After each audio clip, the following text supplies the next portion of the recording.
नमस्कार, मैं वीरेश ठाकुर हार्दिक अभिनंदन करता हूं एचपी शिक्षा चैनल पर। तो अभी रूबरू हुए हैं आपके समक्ष हिमाचल प्रदेश की दिन की ताज़ा खबरों के साथ। तो आइए शुरू करते हैं बिना समय गवाए हुए नॉन स्टॉप ताज़ा खबरों के इस सिलसिले को। भारत श्रीलंका टी20 धर्मशाला, दर्शकों में 26 फरवरी के मैच का भारी क्रेज। हिमाचल प्रदेश के धर्मशाला में भारत श्रीलंका के मध्य खेले जाने वाले टी20 मुकाबलों में 26 फरवरी का मैच देखने के लिए दर्शकों में काफ़ी क्रेज है। इस मैच के लिए सभी टिकट बुक हो चुके हैं। अब केवल 3,000 और 7,500 रुपये वाले टिकट ही बचे हैं। दूसरी ओर 27 फरवरी को होने वाले मैच को अभी दर्शकों का इंतजार है।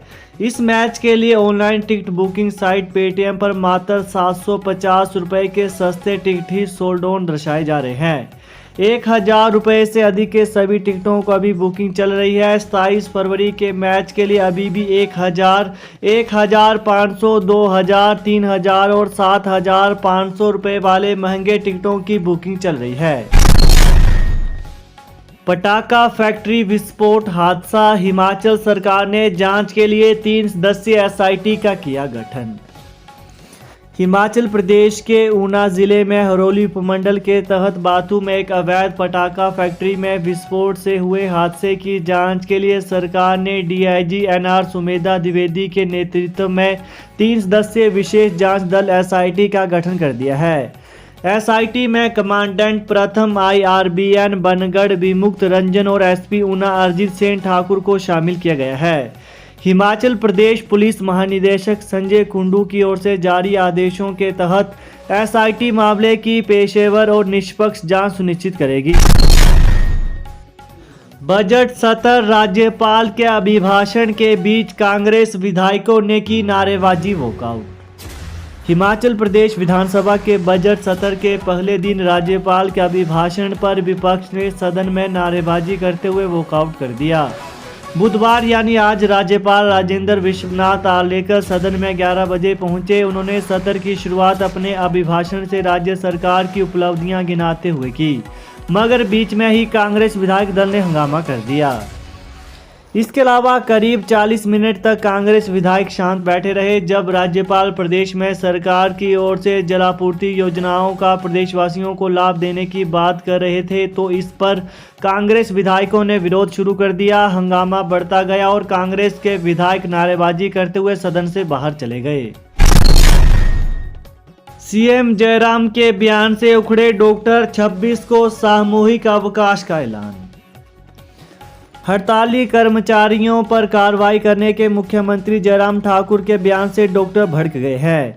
इससे मामला सुलझने के बजाय और बिगड़ गया है। पिछले 12 दिनों से हड़ताल कर रहे डॉक्टरों ने सरकार को 2 टूक चेतावनी दी है कि 26 फरवरी को सभी डॉक्टर सामूहिक अवकाश पर चले जाएंगे। वहीं 27 फरवरी को होने वाले पल्स पोलियो अभियान में ये डॉक्टर अपनी सेवाएं देंगे। इसके बाद 28 फरवरी से डॉक्टर फिर सुबह 9:30 से शाम 4:30 तक अस्पताल परिसर के बाहर प्रदर्शन करेंगे। इस दौरान रूटीन ओपीडी बंद रहेंगी, लेकिन आपात सेवाएं जारी रहेंगी। इसके अलावा सड़क हादसों में घायल होने वाले और गंभीर रोगियों को उपचार किया जाएगा। इसके लिए भी डॉक्टर हड़ताल के दौरान उपचार करने जाएंगे। हिमाचल सामान्य वर्ग आयोग का संविधान अधिसूचित ऐसे करेगा काम। हिमाचल प्रदेश सरकार ने सामान्य वर्ग आयोग में एक अध्यक्ष और 2 सदस्य होंगे। राज्य सरकार में संयुक्त सचिव स्तर का अधिकारी इसका सदस्य सचिव होगा। आयोग का कार्यकाल 1 साल का होगा, जिसे आगे बढ़ाया जा सकता है। आयोग का मुख्यालय शिमला में होगा। राज्य सरकार के सामान्य प्रशासन विभाग ने आयोग का संविधान अधिसूचित किया है। इसके अलावा इस प्रकार से काम करेगा सामान्य वर्ग आयोग। आयोग सामान्य वर्ग की समस्या और मुद्दों का निरीक्षण करेगा। इसके अलावा दूसरा, सामान्य वर्ग के गरीब लोगों की आर्थिक स्थिति का सर्वेक्षण और अध्ययन करेगा। उनके उत्थान के लिए विकास योजनाएं बनाएगा। अन्य राज्यों की नीतियों का भी अध्ययन करेगा। इसके अलावा तीसरी कंडीशन यहाँ पे रखी गई है, सामान्य श्रेणी की संविधान प्रदत्त सुरक्षा और इसके मानकों को जनहित में लागू करेगा। वहीं सामान्य वर्ग के हित और कल्याण से संबंधित सूचना किसी भी विभाग या स्वायत्त इकाई से तलब करने की शक्ति होगी। हिमाचल प्रदेश विश्वविद्यालय संस्थान से इंटरनल असेसमेंट नहीं आई तो जारी नहीं होगा रोल नंबर।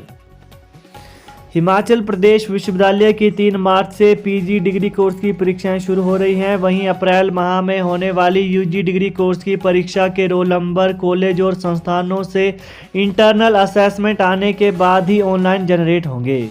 विश्वविद्यालय इस बार इन दोनों डिग्री कोर्स की शुरू हो रही परीक्षाओं में इस नियम को सख्ती से लागू करने जा रहा है। इंटरनल असेसमेंट न आने पर कॉलेज और संस्थान ही जिम्मेदार होगा। आईटीआई में रोजगार मेला 1200 से अधिक युवाओं को मिलेगी नौकरी। हिमाचल प्रदेश कौशल विकास निगम की ओर से 27 फरवरी को सोलन आईटीआई में रोजगार मेले का आयोजन किया जाएगा। जिला समन्वयक कुल्लू और लाहौल स्पीति सुनील कुमार ने कहा कि रोजगार मेले में विभिन्न क्षेत्रों से 20 नामी कंपनियां आएंगी। यह 1200 से अधिक युवाओं को नौकरी का अवसर देंगी। वहीं सुनील कुमार ने कहा कि Microtek, Havells India, Luminous power technologies private limited, instrument auto power, दिग्जेन टेक्नोलॉजी सहित अन्य जानी मानी कंपनियां युवाओं को भर्ती करेंगी। 4% ब्याज पर 2 बार ही 50-50 लाख का कर्ज ले पाएंगे विधायक, अधिसूचना जारी। हिमाचल प्रदेश के विधायक 4% ब्याज पर 2 बार ही 50-50 लाख रुपए का कर्ज ले पाएंगे। इस बारे में सामान्य प्रशासन विभाग ने स्थिति स्पष्ट की है। वहीं विधायक एक बार 50 लाख रुपए का कर्ज चुकता करने के बाद दूसरी बार 50 लाख रुपए का फिर ऋण ले पाएंगे। प्रधान सचिव सामान्य प्रशासन ने इस बारे में अधिसूचना जारी की है। यह कर्ज गाड़ी लेने या मकान बनाने के लिए मिलता है। हाईकोर्ट 10 मई 2021 से पहले नियुक्त चतुर्थ श्रेणी कर्मी 60 वर्ष की आयु पर होंगे सेवानिवृत्त। हिमाचल प्रदेश हाईकोर्ट ने चतुर्थ श्रेणी कर्मचारियों की सेवानिवृत्त आयु के संबंध में महत्वपूर्ण व्यवस्था देते हुए स्पष्ट किया है कि जो चतुर्थ श्रेणी कर्मचारी 10 मई 2021 से पहले सरकारी सेवाओं में लगे थे वे 60 वर्ष की आयु में पूरी करने पर ही सेवानिवृत्त होंगे। वे कर्मचारी चाहे उक्त तिथि से पहले नियमित हुए थे या अस्थायी रूप से लगे थे फिर भी 60 वर्ष की आयु पर ही सेवानिवृत्त किए जाएंगे। स्कूल शिक्षा बोर्ड मार्च के दूसरे सप्ताह में टर्म 1 की होगी विशेष परीक्षा। हिमाचल प्रदेश स्कूल शिक्षा बोर्ड टर्म 2 परीक्षाओं से पहले मार्च के दूसरे सप्ताह में टर्म 1 की विशेष परीक्षा का आयोजन करेगा। इसमें वे विद्यार्थी भाग ले सकते हैं जो टर्म 1 परीक्षा के संचालन के दौरान या तो कोविड पॉजिटिव आए थे या अन्य बीमारी के कारण परीक्षा नहीं दे पाए थे। ऐसे विद्यार्थियों के लिए स्कूल शिक्षा बोर्ड मार्च के दूसरे सप्ताह में परीक्षा करवाएगा। शिक्षक महासंघ की मांग 2555 एसएमसी शिक्षकों को नियमित करने के लिए नीति बनाए सरकार।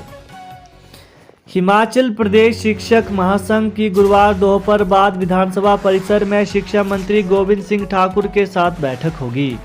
महासंघ के प्रांत महामंत्री डॉक्टर मामराज पुंडीर ने बताया कि बैठक में 12 सूत्रीय आग्रह पत्र और 11 अनुपूरक मांगों पर मंथन होगा। उन्होंने कहा कि वर्ष 2002 में नियुक्त ग्रामीण विद्या उपासकों के पक्ष में न्यायालय के निर्णय के अनुसार देय वेतन वृद्धि लागू की जाए।